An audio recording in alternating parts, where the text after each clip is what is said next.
welcome to Outrageous.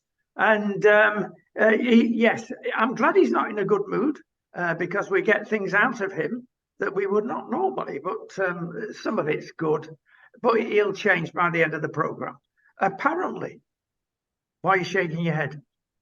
I'm conversing with you without any noise because that's polite because you're doing the talking. So I'm just agreeing with you. It's an old television trick, you know, Rodney.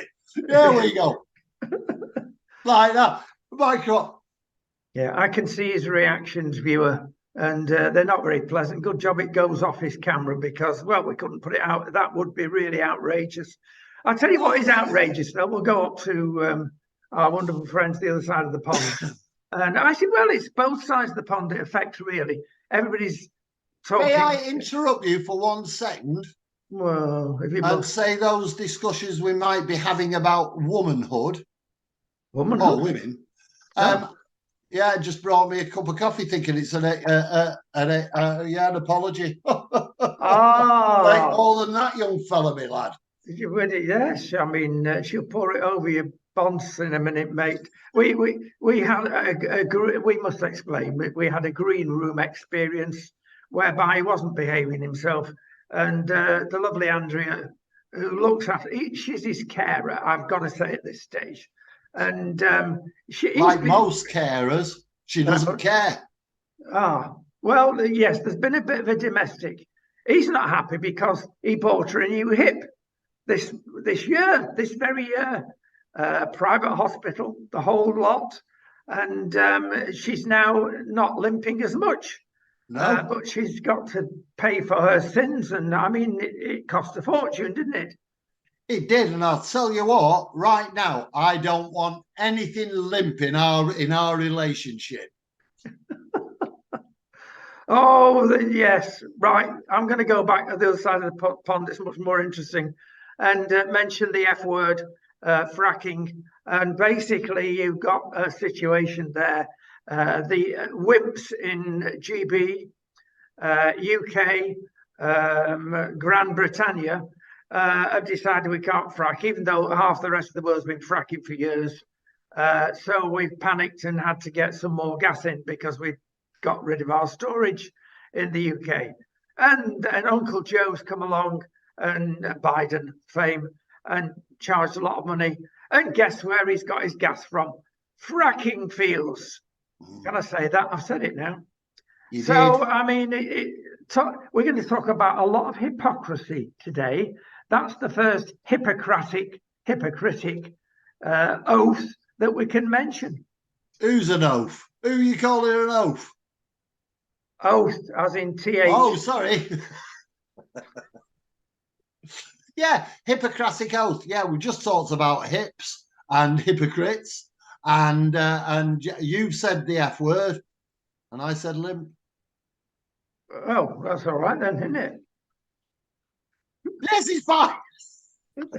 He's going quiet on me now. I shall raise the game now because we keep mentioning medics and NHS and Hippocratic oaths, and we must go to the NHS. There's been a list issued by one of the associates of WHO. We believe everything they say, don't we? The World Health Organization. They've listed the best countries to be poorly in out of 190 odd. Yeah. And guess which is the best country? And it's been for many years, France. Now, I've got a mate in France. And we were speaking last week, and I said, oh, you're lucky to be there compared with GB because of the mess the NHS in. And he said, oh, no, it's not what it used to be. I've always had good treatment in France, and I think he was on a downer, but they've come out number one. And it's a very clever thing. They've not just said who gets the best operations, what's the longevity, it all comes into it. They also check about home calls. And if you're in a city in France, as an example, you get a doctor visiting your home quite easily, straight away. Now, it was in 1925 in Britain when the doctor used to come round and visit you in home. Used to come at 6:30 to our house, but yeah, 7:30 would be all right. You miss Coronation Street, like. That's it. And I thought, yeah, this is one reason. And their aftercare. They don't leave people in trolleys, on trolleys. They don't leave people in hospitals because there's somebody to take care of them when they get out. Don't forget, nearly a third of the people are in a hospital waiting to go home, usually older people. Bed blocking, well, there you go. So I'll give you some more stats. The second one is Italy. Italy are very high now. I think, oh golly. Thinking back to the pandemic, and it was panic-filled time. We saw these horrible pictures, didn't we, from Italy? And they weren't coping well. There were very special reasons at that time. Don't forget, they had a lot of Chinese immigrants coming over that brought the disease first to Italy, big time.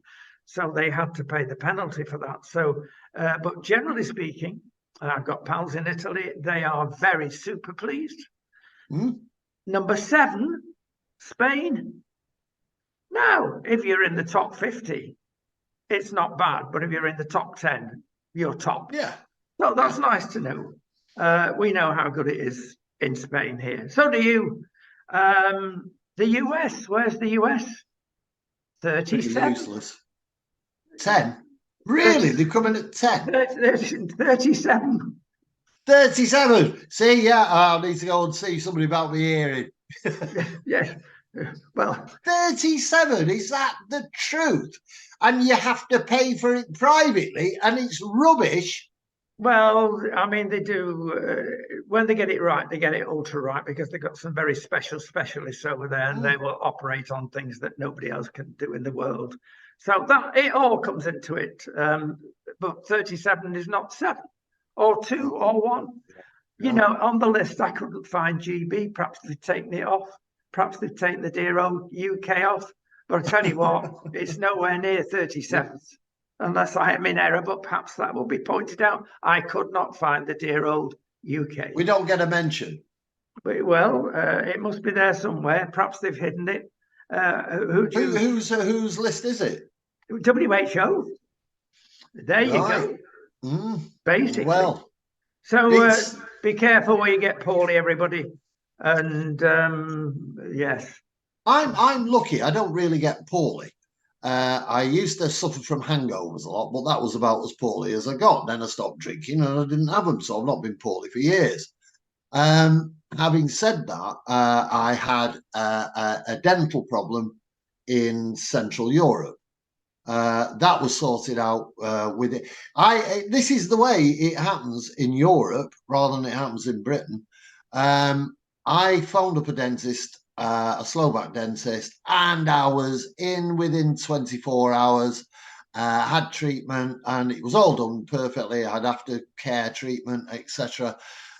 In Spain, I once fell down a mountain and damaged my arm.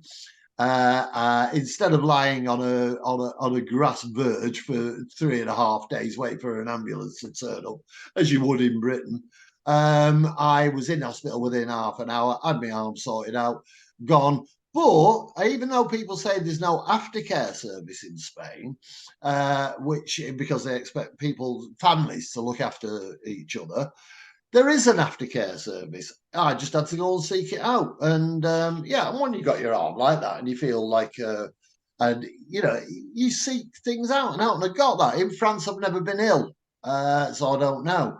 Italy, once again, just minor ailments, sorted out within minutes.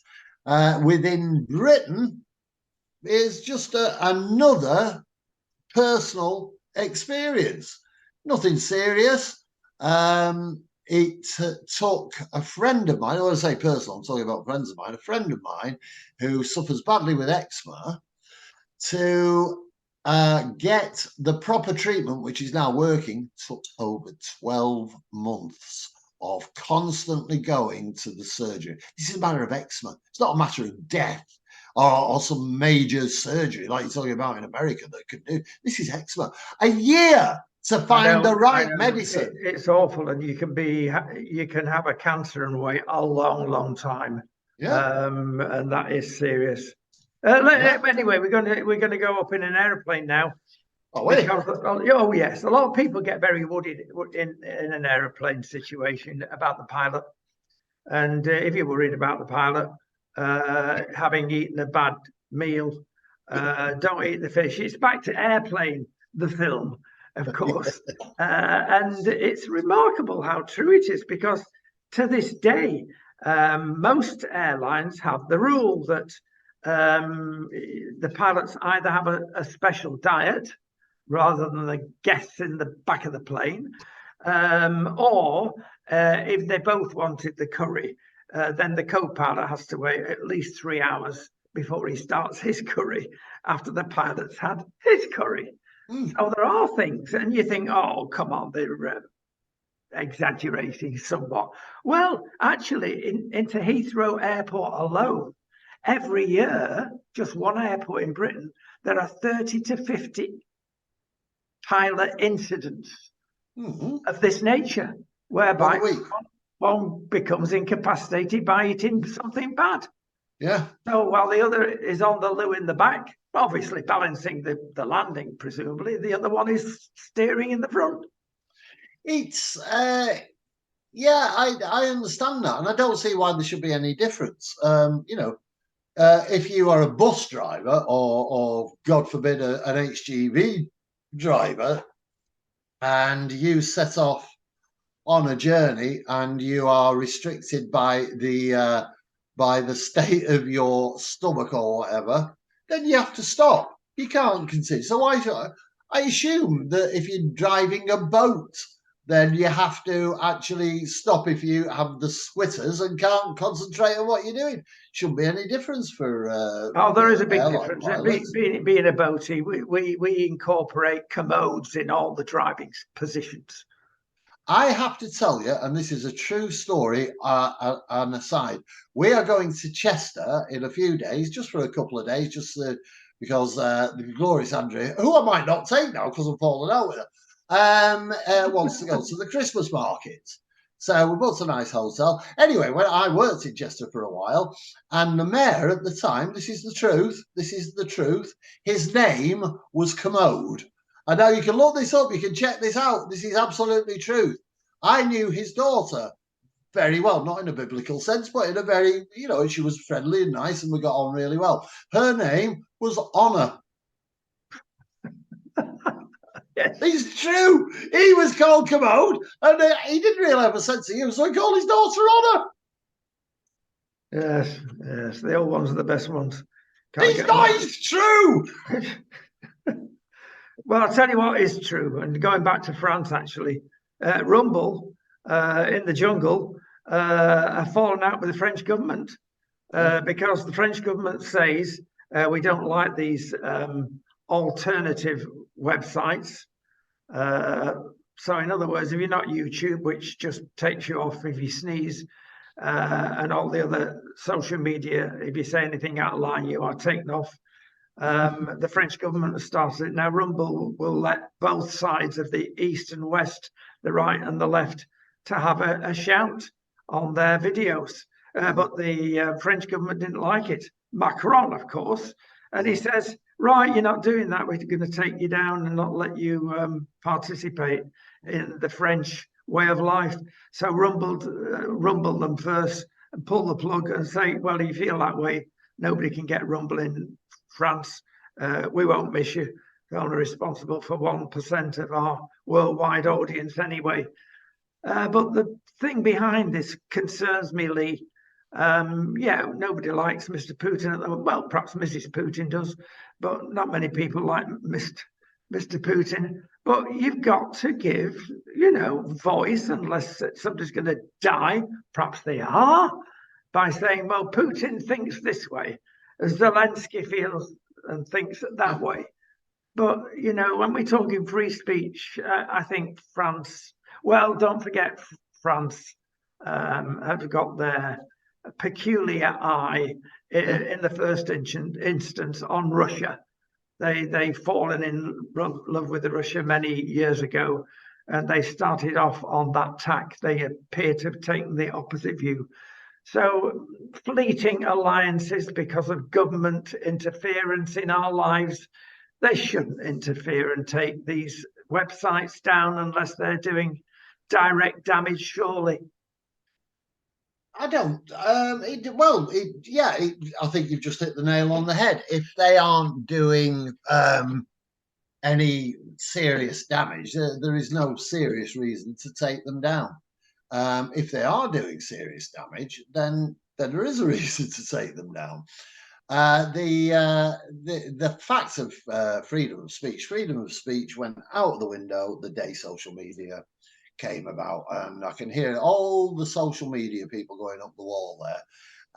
And unfortunately, the wrong is that's when the freedom of speech stopped being applicable, because what happened was very simply people didn't know what freedom of speech meant, and they thought, to use that old Aleister Crowley phrase, do what thou wilt. In that case, say what thou wilt, and that isn't what freedom of speech has ever been about.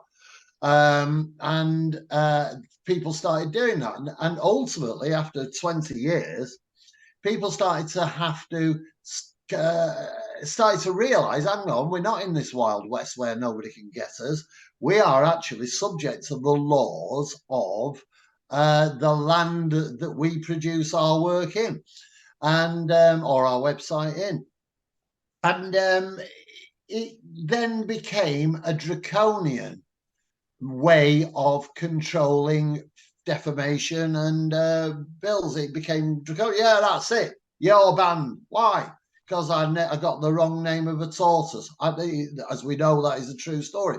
I got the wrong name of a tortoise and was banned by social media. I named the wrong tortoise. Disgusting. Yeah, be careful, Leigh. You can abuse anybody in this world, but not an animal. Not in Britain, anyway. I only gave it the wrong name. I don't care. It's got a psychological problem for the rest of its life. Don't know how you can sleep at night. On a shell. Yeah, it's. But that's where freedom of speech fell apart. Now, if Macron, as somebody who is from experience, not the greatest exponent of freedom of speech, probably extols the virtues of freedom of speech far more than the Grand Orange one. You better be careful now. He could well get back in.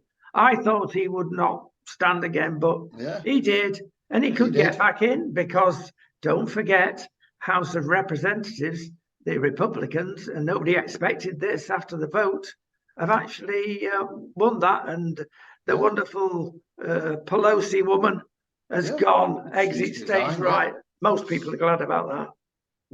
I can't see why people are glad about it. What you've done, you've got rid of various things to do with political complexions and put an absolute downright liar in charge.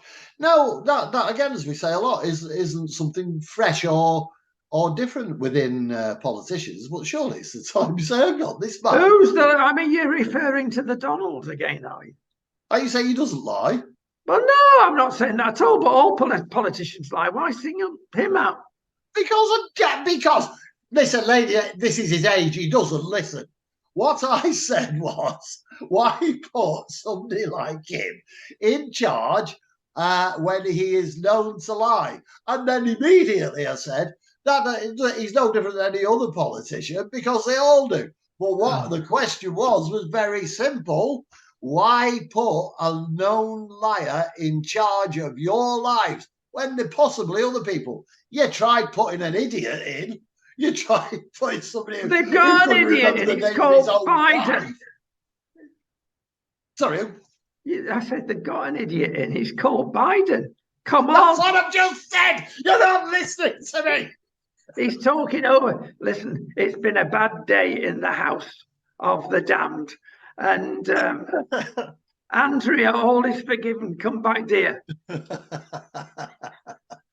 Right, we're going to go on to Canada now, and we're going to.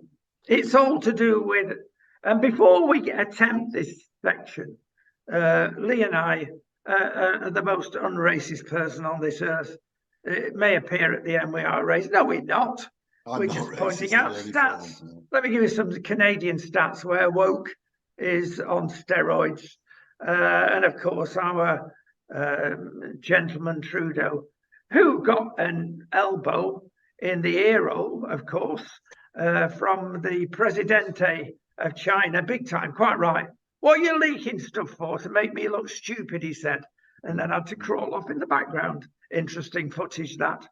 Anyway, the great Trudeau has decided, perhaps it's in the letter T, Trudeau, well, and for whatever reason, he's decided that he wants 500,000 immigrants every year from 2025. Now, come on, Britain can't cope with 1 million with twice as much. Well, it's about the same then, isn't it? It's twice as much population, roughly, in Britain as Canada. And inverted commas, it has changed British society quite a lot, having that many immigrants within the last 10 years. And some would say it's not for the better. But this is wokeism.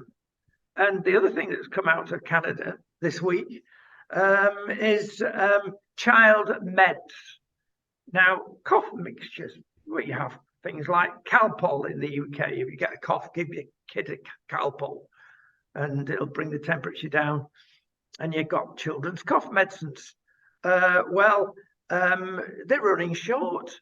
It's the colder winters, probably, in Canada. And guess who they've diagnosed as being responsible for all this? It's Mr. Climate. It's the climate change, because it's changing everything and you can't get the ingredients for their favorite cough medicine. Now, I mean, talk about blaming climate change for absolutely everything. Start listening to the farming program on Radio 4 in the morning. We have mentioned this. You will find that is woke in the extreme. All they talk about is climate change.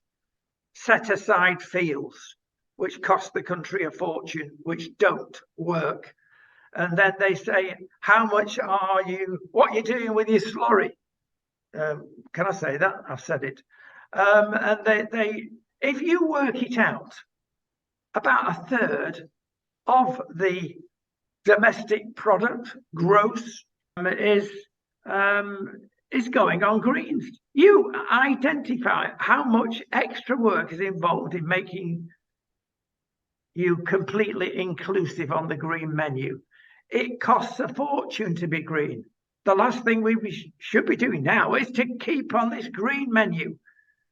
There's been a lot said about the budget, and His Highness, facing me in the depths of England, wants to talk about the budget because he thinks it was wonderful. He's the only one in UK. I'm glad you're leaving UK shortly, because you'll be lynched if you don't. You think the budget was good, don't you? No, that's a total misrepresentation. I don't think it was a good budget. All I said was that the budget itself could have been a lot worse. It could have hit us in a lot more places. It could have actually been an extension of the Liz Truss. No, she got it right. She got the timing wrong. But in a way, she got it right. As a Tory, she got that budget right, yes. What she didn't do is read the country and read her followers and read the situation. Yeah, in principle, the Tory view of let's expand, create more, sell more, and become wealthy is right. The new budget, all I was saying is that actually we're getting a lot of help again, and that where it could have hurt us a lot more, it hasn't hurt us. What I did say, however, and this is the truth, this is what I did say, is that this budget will win no friends, because it is the Tory budget of the Labour Party. And what Sunak has done is tell Keir Starmer exactly what to do with his budget because he's nicked it off. It's a Labour budget. The problem that I see with it, and this is the truth of what I said, is that we as a country did very well off the Tory governments during COVID, etc., during lockdown. We got loads of money off them. A lot of people, because you had to pay tax on it, etc., thought that was it. You didn't have to pay it. But by George, you are going to start paying it back now. And the fact is, if you worked out how much you got, you might have got, I don't know, 10 grand maybe. If you'd have taken equity release off your house and for the same amount of money, it wouldn't have cost you any more. The interest rates that you are now going to pay for those furlough payments, etc., are not based on the rate that interest rates were at when they gave it you. They're now based on interest rates now. And the other thing that's hit us, which is why it's not a good thing, that if anybody's lucky enough to have a few quid in the bank, right, they were finally expecting, after how many years, 14, 15 years, to get a little bit of buds for it. Right. Well, it wasn't for the bank robbers, and I use that word politely. No, I don't. They are. More of that in subsequent. Oh, we've got 2 banks that we're going to really have a go. Well, exactly. 3, including him. But you'll have to wait, viewer, for that one. It's a juicy one. Listen, we've got to move on. We've got so much to cover, Leigh. And let's get Greta out of the way. I mean, most people want her out of the way, but the truth is now coming out, as we mentioned on the sister program, but it's worth mentioning again. She's at last admitted where she's coming from, and it's not Sweden. It's probably well east of Sweden. She has declared she's tried getting everybody to become ultra green. She failed. Therefore, she wants to overthrow the capitalist system of the West. Yeah, Marx it's a disease, if you want to call it that way. Maybe you shouldn't call it a disease. It's a thought process which, in principle, like most of these kind of things, has the basis in goodness. Now, what we said earlier, I don't have a racist bone in my body. I look at say Putin and say I hate that man. First of all, I don't hate him for being a man. I don't hate him for being Russian. I don't hate him for being somebody who looks like who has certain features. I hate him for what he's done. I do not hate any human being for their ethnicity, where they come from, or in fact what they are doing. I think everything can be controlled. In Greta's case, I think it's not racism, but it is also a very insulting attitude for people to adopt, or particularly in social media, that really she shouldn't have a voice because she has an element of autism. We don't like her politics. She's only young. She's being misused and everything. Her parents are the ones who actually put her up to it, and really, as far as I'm aware, managed her. And why not take a young, bright schoolgirl with a passion to extol the virtues of a thought process which might save or protect the world? She hasn't done anything wrong. Greta hasn't done anything wrong. A lot of the followers have. My site suffered incredible damage because I had to ask a specific question of the Greens, and the attack I was under was just unbelievable. These are not normal people. These are people who are disappointed with the political aspects of our world, who can't see a future. The main reason they can't see a future is because people can no longer buy houses, can't really get married, can't have 2 cars, and can't go on holiday and have 2.5 kids. That world has gone now. We need to reset our world and start looking at how we survive. Green Oh my goodness me! You sound like the WEF, the World Economic Forum now. He's getting bad. He's sickening for something. Can I say that the stats absolutely prove the menace, some would say evil, of true Marxism. The way it was founded, I don't think it's ever been any good, frankly. My opinion is that. And if you put a balance, scales again, on how many people have died, been killed, and removed from this earth because of Marxism, compare it with the democratic West, it's about 1,000 to 1, Leigh. I don't think Marxism has got anything to recommend it, frankly. Well, I didn't really say that I had much to recommend it. What I said was it was a process. It's a thought process and a political thought process and an ideology which has a place in, or had a place in this world. And it was well documented because it was a major part of the international thought processes in this world. And now it's been proved very much like communism. Communism was a good idea. Communism undoubtedly was a good idea. What happened? Good idea if you're at the top. Yeah. Well, that wasn't the idea of communism. That's how communism, developed. It became a hierarchical society, just like the one that we live in, we call democracy. Do you want Jeremy Corbyn back? Jeremy Corbyn? No, why? Corbyn. He's a trot, so that's quite extreme Marxism. Well, he's basically had it away on his toes now, hasn't he? The trot, and I have no respect for Jeremy Corbyn. I think Jeremy Corbyn lived around the corner from me for quite a long time. I know the background he came from. I know where he drank. I know the newspaper he works on. I know I did know his family at the time.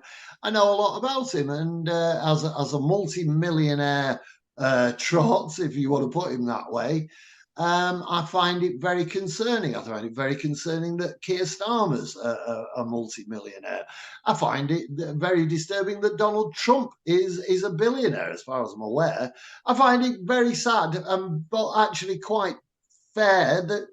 No, I don't find this fair at all, that Rishi Sunak is amongst the richest people in Britain. That's how politics develops, and that's how Trotskyism and communism develops. No, there's nothing wrong with being rich. There's nothing wrong with being poor. No, but once you put it into politics, then it starts to colour what should be a straightforward process. And that's why you get people in. Now, what I'm saying is these people on the street, the people who are gluing their ears to the road and all these other kinds of things, are frustrated because they can't get the right kind of jobs. They can't buy a house. They see the economy falling down. People are really suffering on the economy. I would say that no. I tell you why. Many of them, and the majority, are very well-heeled middle-class people that have got nothing better to do than stick their ear holes to the road. They're progressive oiks.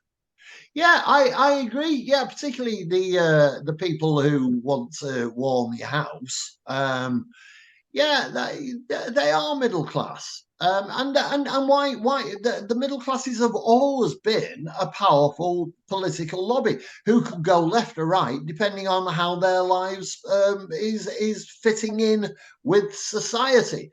Now this is where I'll get shot. Now, all you middle class people out there, listen to this. I think the middle class is crass. I always have done. I think it's a shallow way of life. I think it's a shallow thought process. I think it's selfish. I think it goes purely for the way that you can have as many cars as you want if you go on holidays to Spain and Torremolinos. That's brilliant. What a fabulous way to be. Middle class is crass and a breeding ground for political unrest. And that's because it shouldn't really exist. There is far more depth to thinking that I want a middle terrace in Middle England in the garden, in the Midlands, and I'd be on a middle income, and to have middle type holidays and go to a middling school. Why do you want to do that? Why not stand out in a crowd? Why not make a point? Why not make something that happens? Maybe take over. And going back to Greta, that's what happened. She wasn't a majorly political animal. She was too young. She was changed by, or used and misrepresented by the people who saw her as a political animal. We need to bring political animals together.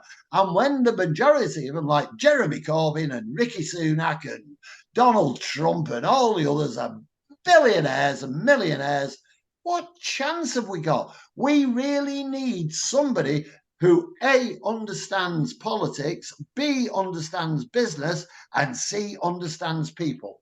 Then we've got a chance. You've got to be bright. You've got to be successful in your life, usually in business. And many people say, oh, well, we should give accolades. The Americans would give accolades to you if you were a rich businessman. If he does it for himself, maybe he can do it for me. Anyway, we've got to move on from the sublime to the ridiculous. No, Wales is not ridiculous, but we must go to Wales because the Welsh have decided on the last minute. World Cup starts tomorrow. Yeah. And we're talking about Leigh's favourite subject, football. And there's a man there. He's decided that you can't call us Wales anymore. We're going to be called Cymru. Now that's the Welsh. That's Welsh. For Wales.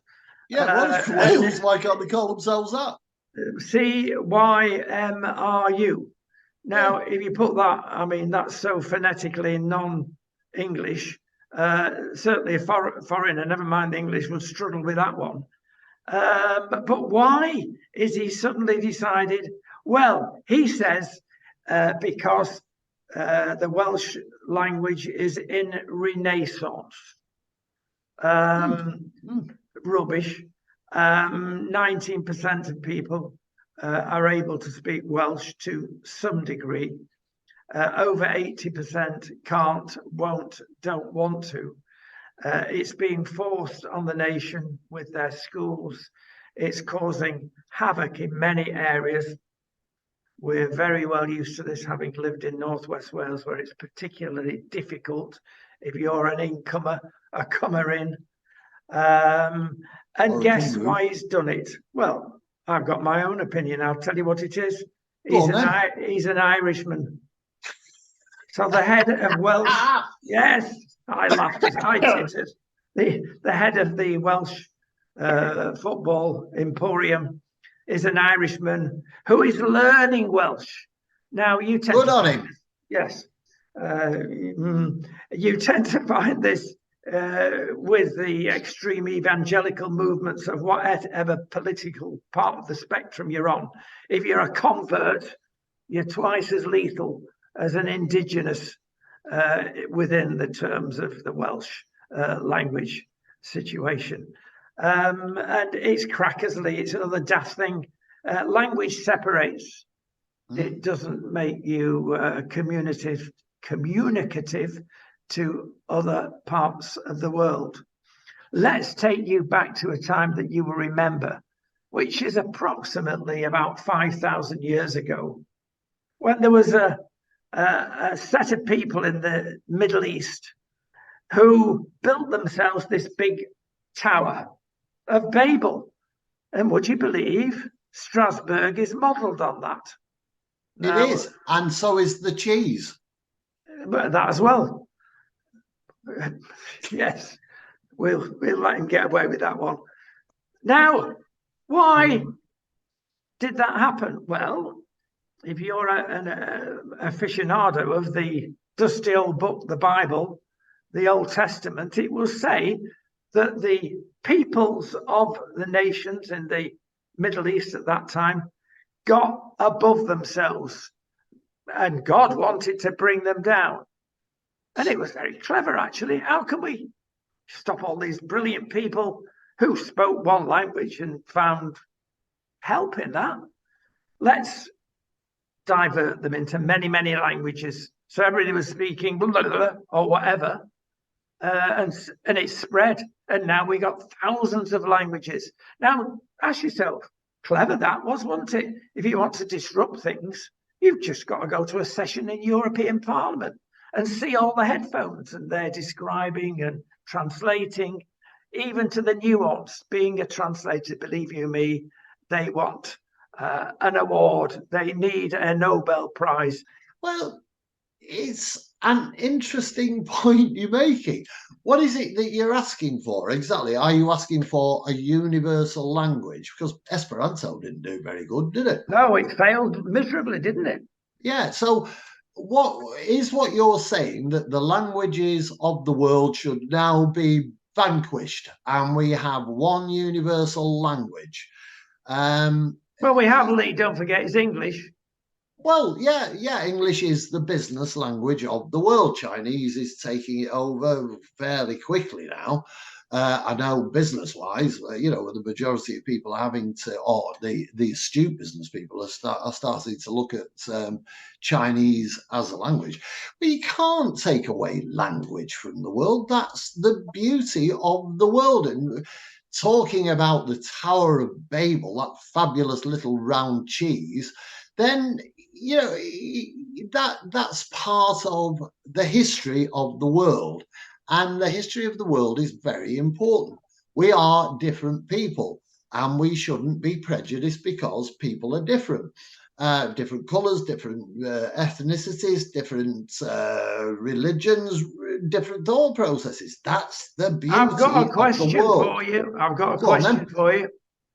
If, for instance, mathematics didn't exist the way it does today, which is a universal language, then we'd be in the real doo-doo, would we not? Because then there'd be a Welsh way of mathematizing things, and there'd be a Dutch way of doing it, because that's what language does. It causes confusion, as it was set out to do. Cause confusion. If we didn't have languages, we'd understand each other better. Well, yeah, like monkeys. Yeah, monkeys understand. I bet monkeys don't realise that a monkey's from a different country. And they communicate. They throw coconuts at each other. They make obscene gestures in trees. Yeah, fine, let's all do that. Why not accept that Wales is a different country and has every right to its own language? And nothing is really new in Wales being called Cymru. When I lived in Wales, I lived in... You see, you got it wrong. It's Cymru. They use our eyes at the end of the word. And you're right. You're 100% right. But having said that, and having, I can speak one or two words in Welsh. Yeah. It's a chaotic language. Now, some of our offspring are fluent in it without a trace of an accent. Because we brought some of them up in Wales. But you've got to come back to the truth that if less than 20% of the population speak it, and some of those not very well, then why push something that is dying out? Because you want to keep it alive. Because you want to keep it alive. Why? Because it's historic. Because some of the greatest poetry in the world has been written in the Welsh language. Some of the great art has been created in Wales. Could still have arts. Listen, I would be happy if the whole world spoke Welsh, because we'd all understand it. And no, we don't I can't speak Welsh. Well, I know, but that's the argument, you see. Let's have the biggest language. Now, okay, you can say it's Mandarin, Chinese Mandarin. In numerically so, but influential so it's English. So it would be logical to say let's all speak English, be brought up like the Dutch and the Danes. Well, you don't learn the language, you naturally acquire both. And that is actually the way Wales operates, isn't it? Everything is. I think it's a good thing that as you drive into Wales, you have English signs and you have Welsh signs. No, it's dangerous. You drive on the A55, mate, at a reasonable speed, let's say 70 mile an hour. A lot of it you can't even do that these days. You see this massive sign. Road. Yes, you see this massive sign, and most of it is in Welsh. By the time you found the English at the bottom, you've crashed. It's crackers. Whereas if the Welsh couldn't speak English, I'd be happy. But for safety reason, everything should be in English, big and in English. Does that apply in Spain? No. Everything should be in English? No, but you tend to find they're a lot more forthcoming in the tourist areas, whereas they're not in Wales.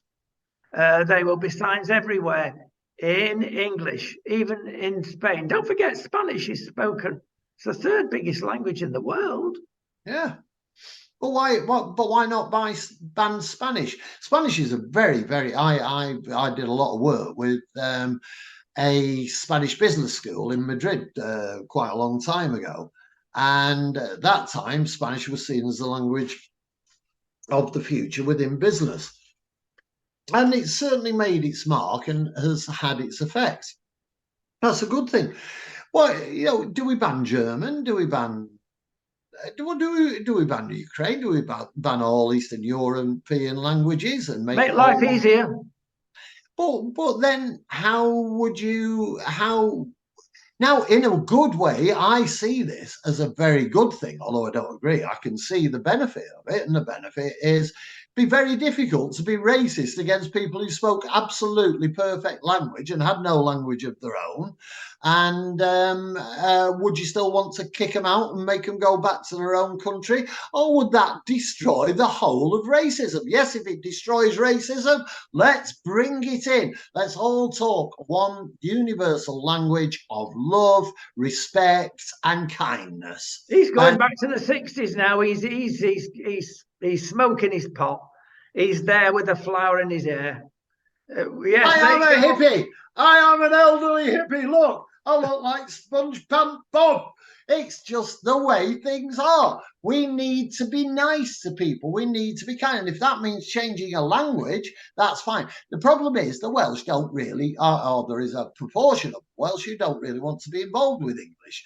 So you will be creating an incredible crisis within that country if they want to have their language and be called Cymru or Cymru, whichever you wish. That's fine. I lived in Wrexham, Mold. I lived, That's mini England. That's not Wales. They'll tell you that. The Welsh will tell you that. Listen, we're not speaking about the Welsh. They're fantastic people, but there are 5% of them that have got a little bit out of tilt with their pushing of the language, and it's got vicious in parts, and there's no excuse for that. If people want to speak it, of course they can speak it. But I say in a perfect world, we'd all speak the same language. When you get to heaven, mate, you'll only hear one language. The Welsh will say it's Welsh. The English will say it's English. And no doubt the Hindustani out of northeast India will say it's got to be that particular dialect of whatever. Are you saying that heaven has its own language? I would think no. I'm not. I'm saying it's beyond language, actually. But then it actually doesn't matter. When I go to heaven, if I hear an English accent, I'll be quite happy. I believe when you go to heaven, if you go to heaven, that is a debatable point. If there is a heaven, you see, you've got to accept that one of the most hated organisations or fractions of society is me, a journalist. People hate me because I'm a journalist. I'm a real journalist. I'm not a blogger, or nothing wrong with being a blogger. I'm not a citizen journalist. Nothing wrong with being a citizen journalist. I'm a real McCoy one. What the Bible is, the guidebook, the handbook to Christianity, is just something that was put together by a lot of early day journalists and writers and philosophers. And we have decided that that is the handbook of heaven and God. I don't particularly think it is. I don't think so. I think it makes a lot of very good points and has a lot of very basic good philosophies, but it isn't really, let's go and chop a few kids up, let's go and kill a nation, let's turn everybody to stone, let's drown everybody. I don't think particularly it's a brilliant story. I think the essence... hang on, that was the Old Testament stuff about the nation going into other lands and taking them over, but we're talking we have been talking about Christianity and heaven, which is quite distinct. I was going to say, actually, I'm sure we'll have a language beyond the language, and everybody will be able to understand what everybody says. But at least the understanding will be there. But as we're down on earth, we've got to put up with our earthly restrictions, Leigh, and one of them is language. Well, of course, but also think about the restrictions on God on that basis. It's a very strange thing, and I've checked it out to a certain extent, and I know that in principle I am right. There are elements where anybody can pick me up. You can pick me up if you wish on them, but the simple fact is that in this world there was no God, as far as the population of the world was concerned. The population didn't have the internet, didn't have telephones, didn't have any way of communicating. So they lived in factions. They lived in their own little world, villages and townships and stuff like that. And then one day, it isn't really one day, but over a certain period, religion came to this world. And all these people who had no communication with each other and couldn't really talk to each other, couldn't pass any thoughts on, didn't have the philosophies they could share, all decided at roughly the same time to believe in God. Now, what they did, because of the isolation of their lives, they put their own face on God. And they brought the philosophy of their own land and their own existence to and applied it to God. Well, now, that's the antithesis as the Christian message, because the Christian message, which is quite unique actually compared with other religions, which you're talking about, it's God coming down to man, rather than man creating his own idea of God and say, oh, well, I'll have that statue in the corner because it looks like a Buddha or whatever. It's man seeking a God that he can hopefully get some help. But Christianity is quite the reverse. In principle, that's what I said.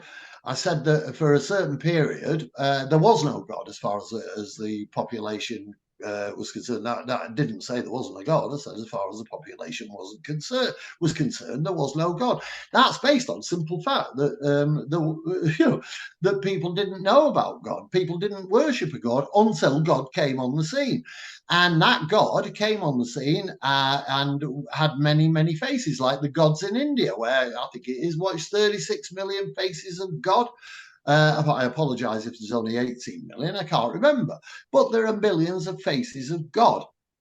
And that doesn't mean that God is not one entity. And slowly they came together. And it wasn't God who created religious wars. It was us. We did that. And so to have a universal language, like a universal soldier, might well be a philosophically perfect way of ending a lot of the moral crises in this world. And it could be very workable, but I do not see why to take away the individuality of certain people in certain countries is a good thing. I don't think it is. I think it's a bad thing. And I don't think that it's the sort of thing, if we take the creation of the world by God, well, God created all these different elements. What right have we to say that they shouldn't exist? Oh, yeah, well, I think we better get back to football, mate. No, he's given up. He's given up. Yeah. Time constraints, as they say. Listen, who's going to win the World Cup? Well, it's not the Welsh, and dare I say, I don't think the English stand a chance. Who's playing? Why, as an Englishman, would I say that? I hope I'm proved to be wrong. And let's hope they do very well. But I don't think they stand a chance. Why? Because they're too woke.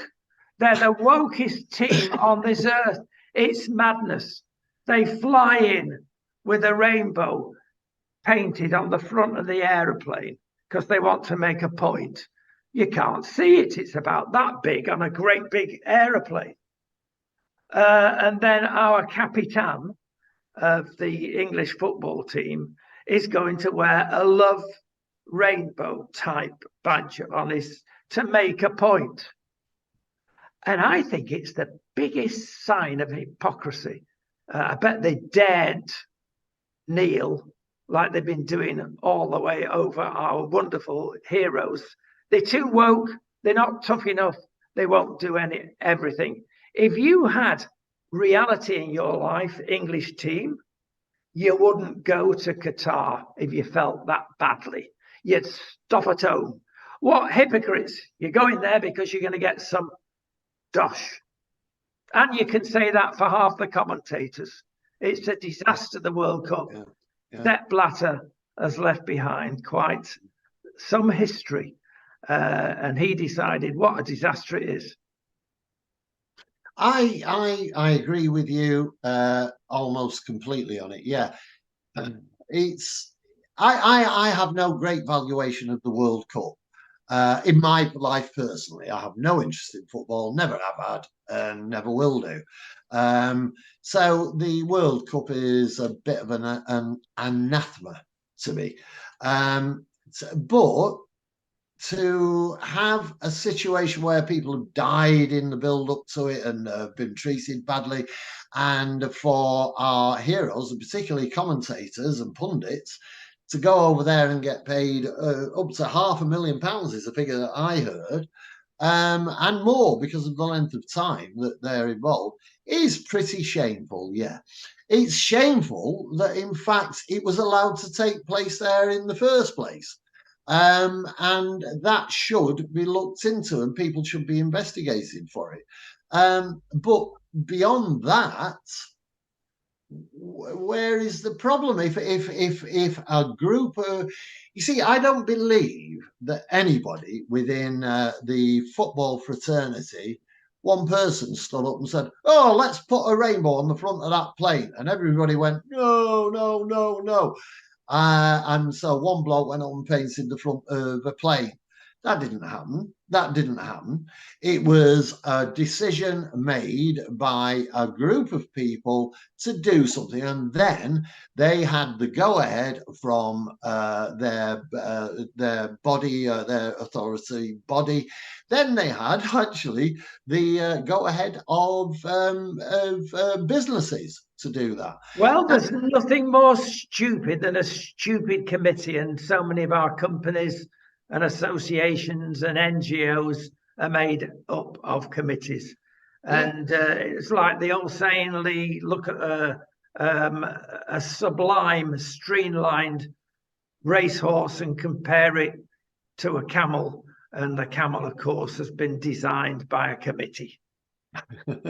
Camel's very sweet. My chauffeur once slept with a camel in Rishikesh. He got the ump, did he? No, he got the money. We paid for him to stay in a hotel, and he went and slept with a camel. He said it was really warm, bit stinky, but very nice. He enjoyed it, and it was. They've got bad breath, Leigh. They've got awful breath. Oh, terrible, terrible creatures. They're also a bit ugly. But that, there I go, a big camelist. And yeah, the simple fact is, who would make that decision? Who would say, don't put a rainbow in front of your thing?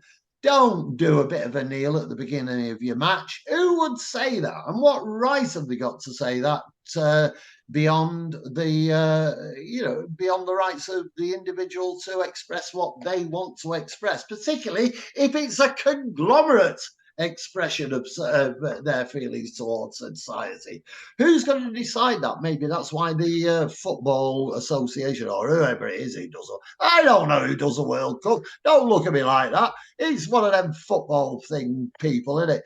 If they wanted it to be stopped, then they as an authority should have stopped it and taken the brickbats off the press, off everybody else for doing so, but they didn't. Well, no, but I mean, we go back to our last contentious fracas. And what happens, of course, most of these bodies are populated by people in the 90s. What did he say? Hey, What language was he speaking in? Don't forget, you've got multi-languages here. I mean, they've not a chance to get things right. That's what happens, Leigh. We're moving on from air flyers to flyers. Air flyers. Do you mean air fryers? Well, no, this is the new device, the new flavour of the month, isn't it? Everybody wants an air fryer now because. Brilliant. Well, have you got one? Yes. Let me educate you then in how to use it, if I may, for just a few seconds. Make chips, best chips you've ever had. Well, you will use it maximum 3 times a week, maximum. You will pay, depends on, what you paid for it. You can get them from about £60 up to £260. And the rest. And the rest. Depends if you go to Waitrose and buy one, doesn't it? And you will find that it will save you money. Well, if you bought a relatively cheap one, actually, and you had 3 meals a week cooked in it, your saving over the year in electricity is £25. Good on you. Actually, it's not worth it. Listen, it'll go the same way as the ubiquitous bread creator, the magic electric bread bin.